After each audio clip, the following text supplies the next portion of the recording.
Hello दोस्तों, good morning. आप सभी दोस्तों का स्वागत है द की एजुकेशन पर। कैसी चल रही है आप लोगों की पढ़ाई लिखाई? आप लोग कैसे हो? आई होप आप लोग सारे करंट अफेयर का क्लास को कवर कर चुके होंगे। अगर नहीं किए होंगे तो सारा क्लास को कवर कर लीजिएगा, क्योंकि करंट अफेयर बहुत इंपॉर्टेंट है। मैं हर रोज़ कहती हूँ करंट अफेयर को ज़रा भी इग्नोर नहीं कीजिएगा, क्योंकि इसका वेटेज काफ़ी ज़्यादा है।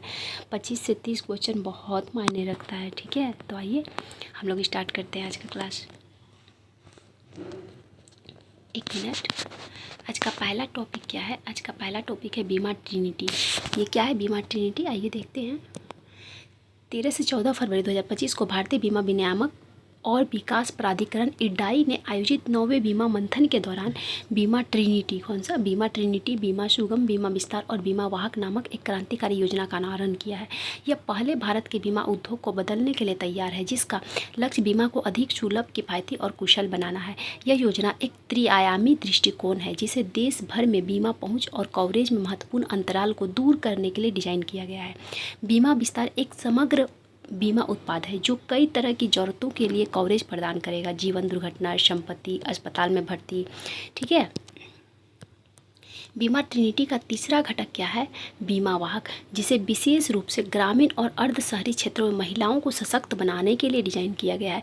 इस महिला केंद्रित पहल का उद्देश्य बीमा उत्पादों के स्थानीय वितरकों के रूप में महिलाओं को शामिल करके बीमा पैठ बढ़ाना है। आइए देखते हैं जलवायु बजट।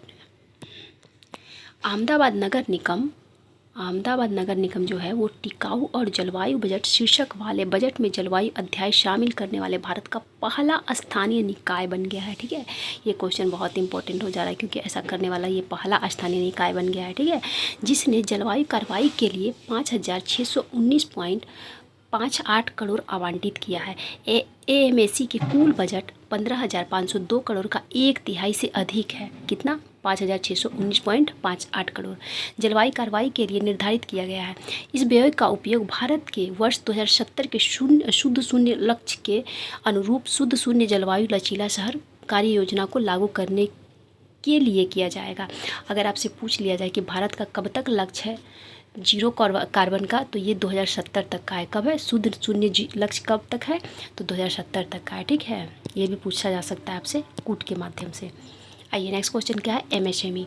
केंद्र सरकार ने सूक्ष्म, मध्यम, लघु उद्यमों के लिए संशोधित वर्गीकरण मानदंड अधिसूचित किया है। संशोधित वर्गीकरण की घोषणा केंद्रीय वित्त मंत्री श्रीमती निर्मला सीतारमण अपने बजट 2025-26 के भाषण में की है। संशोधित वर्गीकरण मानदंड 1 अप्रैल 2025 से शुरू होने वाला है। ठीक है, आइए नेक्स्ट देखते हैं इसमें क्या है। पिछली बार वर्गीकरण को जुलाई 2020 में संशोधित किया गया था। ठीक है, क्या चीज़ का? सूक्ष्म, लघु, मध्यम उद्योग का।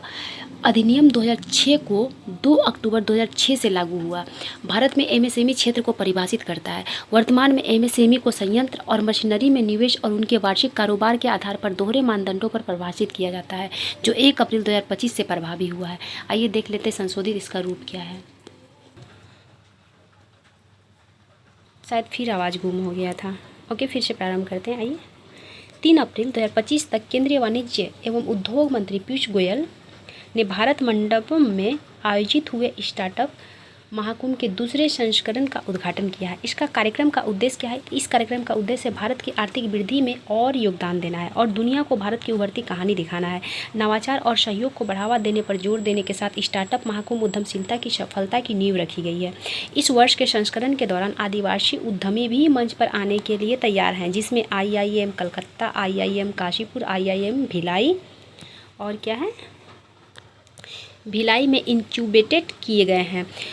45 से अधिक स्टार्टअप शामिल हैं इसमें। ठीक है, आयोजन की थीम क्या है? तो थीम बहुत इंपॉर्टेंट हो जा रहा है। थीम क्या है? जिले से जगत तक। ओके, जहां एक तरफ भारत में बनी एक उड़ने वाली टैक्सी का प्रदर्शन किया है, वहीं दूसरी तरफ कोरिया जैसे देश 11 स्टार्टअप का एक नया मंडप स्थापित किया है। और नेपाल अपने एक स्टार्टअप के साथ सबसे बड़ा मंडप लगाया है, जिसमें टिकाऊ हाइब्रिड और क्या क्या है, टिकाऊ हाइब्रिड प्रोपल्सन रॉकेट इंजन द्वारा संचालित 2 स्टेज रॉकेट प्रदर्शित किया है। ठीक है, नेक्स्ट टॉपिक क्या है? रेपो दर। आइए देखते हैं। 4 से 6 जून 2025 तक भारतीय रिजर्व बैंक के गवर्नर कौन है वर्तमान में गवर्नर? तो संजय मल्होत्रा है। इनसे पहले शक्तिकांत दास थे। कौन थे? शक्तिकांत दास थे। वर्तमान में संजय मल्होत्रा RBI के गवर्नर हैं। की अध्यक्षता में अपनी 55वीं बैठक कैवी है 55वीं मौद्रिक नीति समिति की बैठक बुलाई है। बैठक के प्रमुख परिणाम मूल्य स्थिरता बनाए रखते हुए विकास को समर्थन देने के उद्देश्य से नीति पुनर्संतुलन का संकेत देते हैं। ठीक है, आरबीआई ने रेपो दर में 50 आधार अंकों की कटौती कर इसे 5.50% कर दिया है। मुद्रास्फीति को पहले के 4% से घटाकर 3.7 कर दिया गया है। यह कदम लोन लेने वालों के लिए बड़ी खुशखबरी लेकर आया है, क्योंकि इस साल फरवरी से अब तक कुल 100 आधार अंकों की रेपो दर में कटौती के साथ ईएमआई में काफ़ी कमी आएगी। ठीक है, आरबीआई ने कैश रिजर्व रेशियो सीआरआर का फुल फॉर्म क्या है, तो कैश रिजर्व रेशियो में 100 आधार अंकों की कटौती करके इसे 3% करने की भी घोषणा की गई है। ठीक है, दर में कटौती के बाद अस्थायी जमा सुविधा दर को संशोधित कर क्या कर दिया है, संशोधित कर 5.25% कर दिया गया है, जबकि सीमांत अस्थायी सुविधा दर को बैंक दर को 5.75% पर समायोजित किया है। वित्त वर्ष 2025 में 6.5% की वृद्धि का अनुमान और वित्त वर्ष 2026 में वृद्धि मजबूत बनी हुई है। ठीक है, वित्त वर्ष 2026 में जीडीपी 6.5% पहली तिमाही, 6.5% दूसरी तिमाही और 6.7% तीसरी तिमाही और 6.6% और चौथी तिमाही। ठीक है, चौथी तिमाही 6.3% है। वित्त वर्ष 2026 के लिए सीपीआई मुद्रास्फीति को संशोधित कर 3.7% किया गया है। कितना किया गया, संशोधित कर 3.7% किया गया है, जबकि पहले यह 4% थी। आइए नेक्स्ट टॉपिक देखते हैं। नेक्स्ट टॉपिक क्या है, नेक्स्ट टॉपिक है विश्व स्तरीय पेट्रोकेमिकल कॉम्प्लेक्स। देश की सबसे बड़ी तेल company Indian oil corporation Orissa के पारादीप में एक मेगा पेट्रोकेमिकल कॉम्प्लेक्स स्थापित करने में 61,000 करोड़ से अधिक का निवेश करेगी। आईओसी ने राज्य के निवेश सम्मेलन में उड़ीसा सरकार के साथ समझौता ज्ञापन पर हस्ताक्षर किए हैं, जिसमें परिसर में 61,077 करोड़ 61,077 करोड़ रुपए निवेश करने की प्रतिबद्धता जताई है। ये तो बहुत खुशी वाली बात है। आइए नेक्स्ट टॉपिक क्या है, नेक्स्ट टॉपिक है वास्तविक आर्थिक विकास दर 9.69%।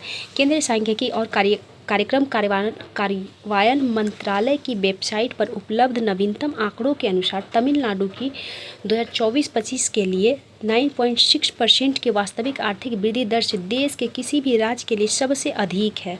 तो सबसे अधिक किसका है, तमिलनाडु का। ठीक है, कितना है 9.69%। ठीक है, इसके अलावा यह पिछले 10 वर्षों में राज्य के लिए सबसे अधिक है।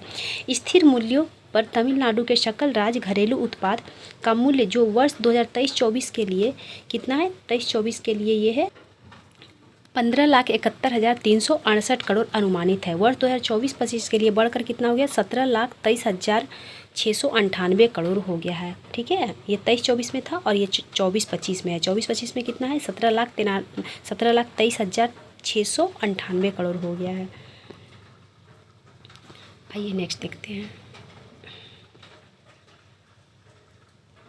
वास्तविक विकास दर शब्द उस दर को दर्शाता है जिसमें मुद्रास्फीति शामिल नहीं है। प्राथमिक क्षेत्र का प्रदर्शन 0.15% के साथ बेहद खराब है। राज्य के सकल राज्य मूल्यवर्धन में तृतीय क्षेत्र का योगदान लगभग 53% है। उसके बाद द्वितीय क्षेत्र का योगदान 37% है और प्राथमिक क्षेत्र का योगदान 10% है। कितना है प्राथमिक क्षेत्र का योगदान, 10%। सबसे ज़्यादा किसका योगदान है, तो तृतीय क्षेत्र का है। कितना है, 53%। कितना है, 53%। ओके, नेक्स्ट क्या है, भारत के कुल निर्यात। आइए देखते हैं। वित्त वर्ष 2024-25 के दौरान भारतीय निर्यात 820.93 बिलियन डॉलर तक पहुंच गया है, जो पिछले वर्ष की तुलना में 5.5% की वृद्धि दर्ज करता है। वर्ष 2024-25 में कुल आयात 915.19 बिलियन डॉलर था और इस अवधि के लिए व्यापार घाटा 94.26 बिलियन डॉलर था। वित्त वर्ष 2024-25 के लिए प्रारंभिक व्यापार आंकड़े 6 अप्रैल 2025 को केंद्रीय वाणिज्य एवं उद्योग मंत्रालय द्वारा जारी किए गए हैं। जिन क्षेत्रों में वर्ष 2024-25 के दौरान सकारात्मक वृद्धि हुई है वे इस प्रकार हैं। कौन कौन सा में सकारात्मक वृद्धि हुई है, तो सकारात्मक वृद्धि हुई है, एक मिनट, किसमें वृद्धि हुई है, कॉफ़ी में कितना 14.37%, तंबाकू में 36.53%, इलेक्ट्रॉनिक्स सामान में 32.47%, चावल में 19.73% और चाय में 11.84%। कालीन में भी हुआ है 10.46% और ड्रग्स और फार्मास्यूटिकल्स, ये ड्रग्स और फार्मास्यूटिकल्स क्या होता है, मेडिकल्स यानी कि मेडिसिन। ठीक है, 9.39%, मसाले में 4.7% और वस्तुएं में तो 8.71%, जबकि समुद्री उत्पाद में तो 0.45% की वृद्धि दर्ज की गई है। ठीक है, निर्यात कितना डॉलर है? 820.93 बिलियन डॉलर है। ठीक है, 2023-24 में 778.13 बिलियन डॉलर की तुलना में 5.5% की वृद्धि हुई है। आयात कितना है? तो 915.19 बिलियन। कुल आयात में 6.85% की वृद्धि हुई है। घाटा कितना है? तो 94.26 बिलियन से 20% से अधिक वृद्धि है। कितना है? 20% से अधिक वृद्धि। अगर रुपया में पूछा जाएगा, मतलब डॉलर में, तो 94.26 बिलियन। अगर परसेंटेज में पूछा जाएगा तो 20% से अधिक वृद्धि। ठीक है, माल का निर्यात 437.42 बिलियन डॉलर पर स्थिर रहा है, जबकि सेवाओं का निर्यात 12.45% बढ़कर 383.51 बिलियन डॉलर हो गया है, जो वित्त वर्ष 2023-24 में 341.06 बिलियन डॉलर था। सेवा क्षेत्र में 188.57 बिलियन डॉलर के व्यापार अधिशेष का योगदान दिया है, जिससे 282.83 बिलियन डॉलर के माल व्यापार घाटे की भरपाई करने में मदद मिलेगी। मूल्य में परिवर्तन के संदर्भ में मार्च 2025 की तुलना में मार्च 2024 में सकारात्मक वृद्धि प्रदर्शित करने वाले शीर्ष 5 निर्यातक गंतव्य केनिया, कौन सा है? केनिया है, ऑस्ट्रेलिया है, टोगो है, यूएसए है और यूके है। ठीक है, मूल्य में परिवर्तन के संदर्भ में मार्च 2025 की तुलना में मार्च 2024 में वृद्धि प्रदर्शित करने वाले शीर्ष 5 आयात स्रोत कौन से हैं? तो आयात स्रोत है आयरलैंड, कुवैत, यूएई, सऊदी अरब और चीन है। ठीक है, गैर पेट्रोलियम निर्यात 374.08 बिलियन। गैर पेट्रोलियम आयात कितना है यहाँ पर? तो 534.46 बिलियन। ठीक है, यहाँ कितना है? गैर पेट्रोलियम और गैर रत्न और आभूषण निर्यात 344.26 बिलियन। गैर पेट्रोलियम, गैर रत्न और आभूषण आयात 453.62 बिलियन है। आइए नेक्स्ट देखते हैं, हरित क्रिप्टो करेंसी ये क्या है? भूटान के सोरेन वेल्थ फंड के मुख्य कार्यकारी ने कहा है कि हिमालयी देश भूटान अपनी अर्थव्यवस्था को बढ़ावा देने और प्रतिभा पलायन को कम करने के लिए रोजगार सृजन करने के लिए जल विद्युत का उपयोग करके हरित क्रिप्टो करेंसी का खनन और लाभ उठाने के तरीकों की खोज कर रहा है। हरित क्रिप्टो करेंसी जीवाश्म ईंधन के बजाय स्वच्छ ऊर्जा संसाधनों जैसे पवन, जल, सौर ऊर्जा का उपयोग करके खनन की जाने वाली डिजिटल मुद्राएं हैं। ठीक है, तो किसने जारी किया? ये भूटान ने। ठीक है, भूटान ऐसा प्रयास कर रहा है। नेक्स्ट क्वेश्चन क्या है? नाबालिगों को बचत और सावधि जमा खाते खोलने और संचालित करने की अनुमति आरबीआई। आइए देखते हैं, भारतीय रिजर्व बैंक आरबीआई ने 10 वर्ष और उससे अधिक आयु के नाबालिगों को स्वतंत्र रूप से बचत और सावधि जमा खाते खोलने और संचालित करने की अनुमति दे रहा है। 21 अप्रैल को जारी किए गए इस निर्देश को युवा व्यक्तियों के बीच अधिक वित्तीय समावेशन को बढ़ावा देने के लिए डिज़ाइन किया गया है। 21 अप्रैल को जारी किए गए नए दिशा निर्देशों का उद्देश्य वित्तीय समावेशन को बढ़ावा देना है। बैंकों को 1 जुलाई 2025 तक इन दिशा निर्देशों का पालन करना होगा। साथ ही खातों की उचित जांच और निगरानी सुनिश्चित करनी होगी। आरबीआई ने बैंकिंग विनियमन अधिनियम 1949 की धारा 35A और 56 के तहत 21 अप्रैल को निर्देश जारी किए हैं। आरबीआई ने नाबालिगों को 2 समूहों में विभाजित किया है, 1 वर्ष से 10 वर्ष, क्या है? 1 से 10 वर्ष तक की आयु का, और दूसरा क्या है? दूसरा 10 वर्ष से अधिक लेकिन 18 वर्ष से कम आयु। ये आपसे कोर्ट में पूछा जा सकता है। ठीक है, शुद्ध लाभ वाली 100 वैश्विक कंपनियां। भारत का सबसे बड़ा सार्वजनिक क्षेत्र का बैंक भारतीय स्टेट बैंक है। दुनिया की सबसे अधिक लाभदायक कंपनियों में से एक बनकर एक नए मील के पत्थर पर पहुंच गया है। ब्लूमबर्ग के आंकड़ों के अनुसार वित्त वर्ष 2025 में यूएस 9.2 बिलियन के शुद्ध लाभ के साथ एसबीआई अब वार्षिक आय के मामले में वैश्विक स्तर पर 98वें स्थान पे है। कितवां स्थान पे है? 98वां स्थान पर है वैश्विक स्तर पर। ठीक है, गूगल की मूल कंपनी अल्फ़ाबेट 111 बिलियन की प्रभावशाली वार्षिक आय के साथ सूची में सबसे ऊपर है। सबसे ऊपर कौन है? अल्फ़ाबेट है। ठीक है, इसके बाद सऊदी अरामको है। कौन सा है? सऊदी अरामको 105 बिलियन के साथ दूसरे स्थान पे है। और अपना एसबीआई कितने स्थान पे है? तो 98वें स्थान पे, 98वां स्थान पर है। ठीक है, जबकि पहला स्थान पे तो अल्फ़ाबेट है, दूसरा स्थान पे तो सऊदी अरामको है। ठीक है, आइए नेक्स्ट क्या कह रहा है। भारत के 12 प्रमुख बंदरगाहों द्वारा 2024-25 में संभाला गया कुल कार्गो वर्ष 2023-24 में 819 मिलियन टन की तुलना में 855 मिलियन टन था। इसने वर्ष 2023-24 की तुलना में कार्गो हैंडलिंग में 4.3% की वृद्धि दर्ज की है।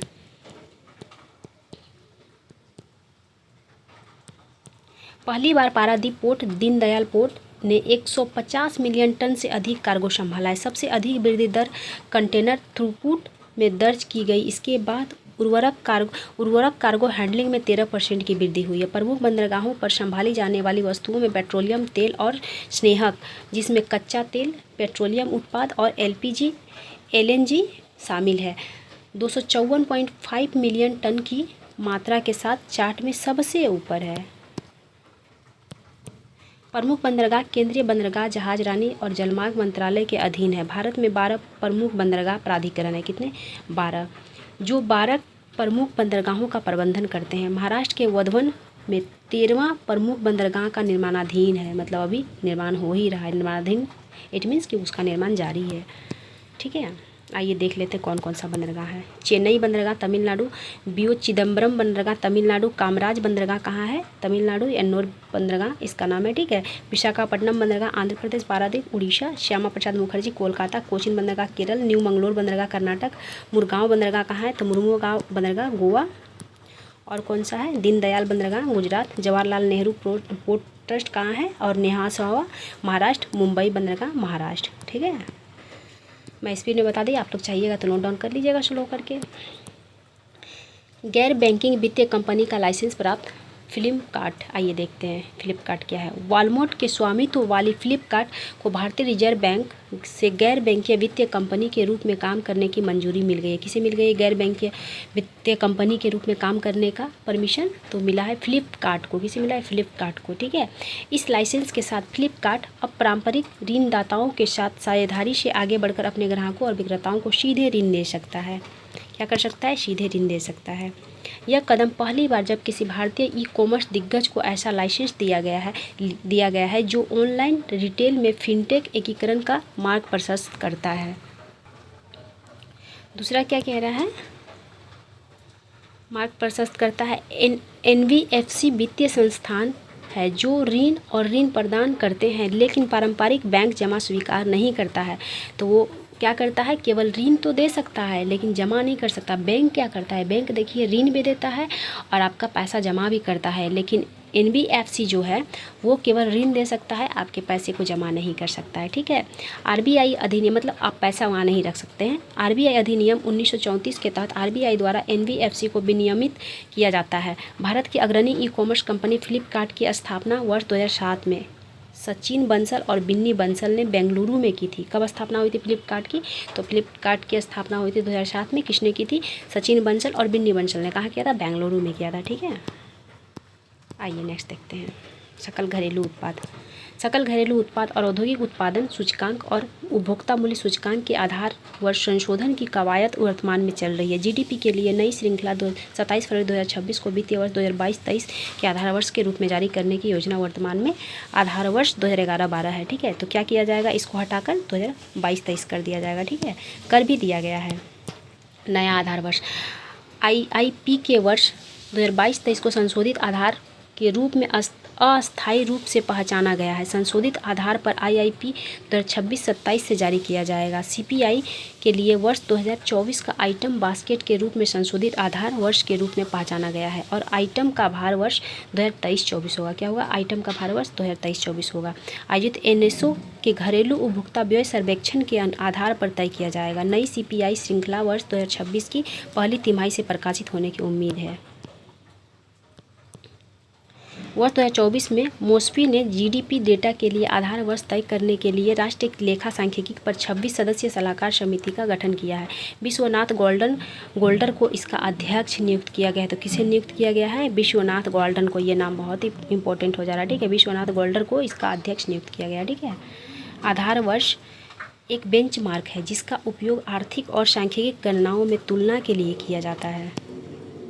इसके लिए किया जाता है? तुलना के लिए किया जाता है। यह एक संदर्भ बिंदु प्रदान करता है जिसके आधार पर GDP, CPI और IIP जैसे संकेतकों के वर्तमान मूल्यों को मापा जाता है ताकि समय के साथ वास्तविक परिवर्तनों को ट्रैक किया जा सके। यह हमें मुद्रास्फीति के प्रभाव को हटाने और वास्तविक विकास को दिखाने की अनुमति देता है। नेक्स्ट टॉपिक क्या है? भारत का चौथा यूनिकॉर्न डूल्स बन गया है। कौन बन गया? डूल्स। आइए देखते हैं। बेंगलुरु स्थित पालतू जानवरों के भोजन की कंपनी डूल्स क्या है? ये पालतू जानवरों के भोजन की कंपनी है डूल्स। डूल्स आधिकारिक तौर पर यूनिकॉर्न कौन बन सकता है? जिसका $1 बिलियन या उससे अधिक मूल्य का स्टार्टअप हो, वही यूनिकॉर्न बन सकता है। ठीक है, बन गई है। ऐसा तब हुआ जब स्विस उपभोक्ता सामान की दिग्गज कंपनी नेस्ले ने डूल्स का एक छोटा हिस्सा खरीदा। डूल्स अब भारत में इस साल यूनिकॉर्न बनने वाली चौथी कंपनी है। पहली कंपनी जनवरी में डिप्टेक था। क्या था? डिप्टेक स्टार्टअप नेट्राडाइन थी। उसके बाद अप्रैल में जस्पे और मई में लॉजिस्टिक्स फर्म पोर्टर डूल्स की शुरुआत वर्ष 2010 में हुई थी। कब हुई थी? डूल्स की शुरुआत वर्ष 2010 में हुई थी और अब यह भारत के सबसे बड़े पालतू भोजन ब्रांड में से एक है। ठीक है, आइए कुछ इम्पोर्टेंट पॉइंट है, इसे भी देख लेते हैं। सार्वजनिक क्षेत्र बैंक ऑफ महाराष्ट्र भारतीय ट्रेन में ऑटोमेटेड टेलर मशीन लगाने वाला पहला बैंक बन गया है। कौन सा बैंक बन गया है सबसे पहला बैंक? तो बैंक ऑफ महाराष्ट्र बन गया है। ठीक है, कौन सा? बैंक ऑफ महाराष्ट्र बन गया है। ATM को मुंबई मनमाड़ पंचवटी एक्सप्रेस में लगाया है। किस में लगाया है? मुंबई मनमाड़ पंचवटी एक्सप्रेस में लगाया गया है। ठीक है, नीति आयोग की ऑटोमोटिव उद्योग वैश्विक मूल्य श्रृंखलाओं में भारत की भागीदारी को सशक्त बनाना।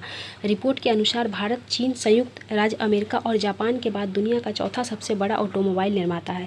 एशिया विकास बैंक ने त्रिपुरा के 9 औद्योगिक एस्टेट में महत्वपूर्ण औद्योगिक बुनियादी ढांचे के वित्त पोषण के लिए $85.4 मिलियन के ऋण को मंजूरी दी है।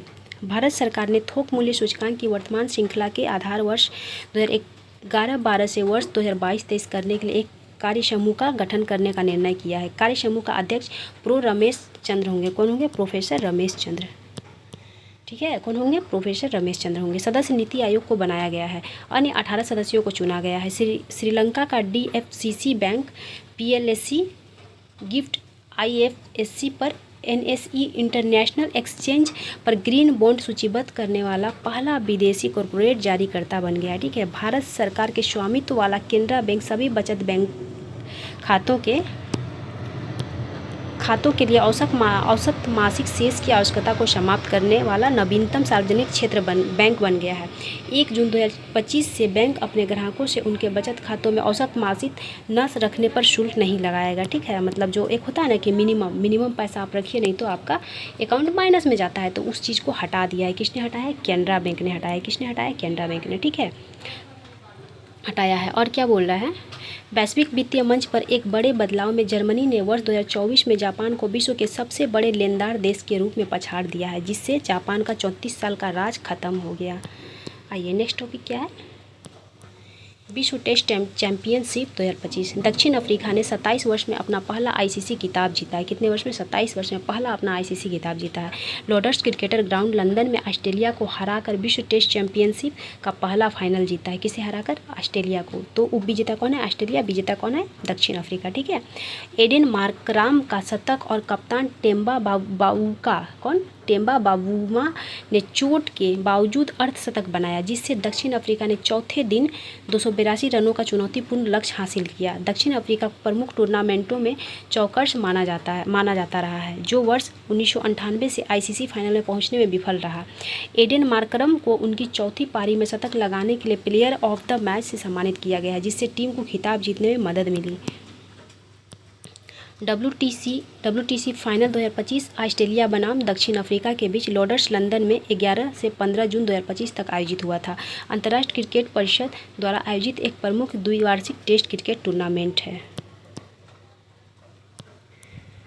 अंतर्राष्ट्रीय क्रिकेट परिषद ने वर्ष 2025 से 27 विश्व टेस्ट चैंपियनशिप चक्र के कार्यक्रम की घोषणा की है, जिसमें 2 वर्षों में 9 प्रतिभागी टीमों के बीच 71 मैच होंगे। नया संस्करण 17 जून को श्रीलंका द्वारा गौल में बांग्लादेश की मेजबानी के साथ शुरू होगा। दूसरा पॉइंट क्या है? आगामी चक्र में ऑस्ट्रेलिया सबसे ज़्यादा 22 टेस्ट मैच खेलेगा, जबकि इंग्लैंड 21 मैचों के साथ दूसरे नंबर पर है। भारतीय टीम इस चक्र के दौरान 18 टेस्ट मैचों में भाग लेगी। कितने? 18 टेस्ट मैचों में भाग लेगी। नेक्स्ट क्या है? अच्छा, तो आज का वीडियो यहीं समाप्त होता है। मिलते हैं अगले वीडियो में। Thank you so much.